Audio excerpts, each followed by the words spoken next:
আসসালামু আলাইকুম রহমতুল্লাহ। ইসমাইল ফার্নিচার থেকে আবার একটি বক্স কাট কমপ্লিট হয়ে গেল। আজকে ডেলিভারি দেওয়া হবে। এটা রাধানগর সাদ্দাম বাজার ইসমাইল ফার্নিচার থেকে একটি বক্স খাট এবং একটি সোফা, মোগল সোফা রেডি হয়ে গেছে। আজকে ডেলিভারি দেওয়া হবে।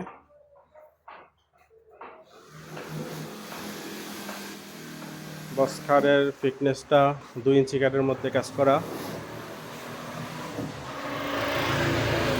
হাইসাগুলো 2 ইঞ্চি কাঠের মধ্যে, বিছানাগুলো নাইজেরিয়া লোহা কাঠের,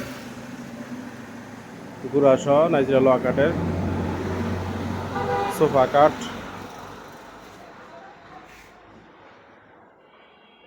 2 ইঞ্চি কাঠের মধ্যে গাড়ি কাজ করা। হাতা 4 ইঞ্চি, 4.5 ইঞ্চি পায়ের মধ্যে কাজ করা।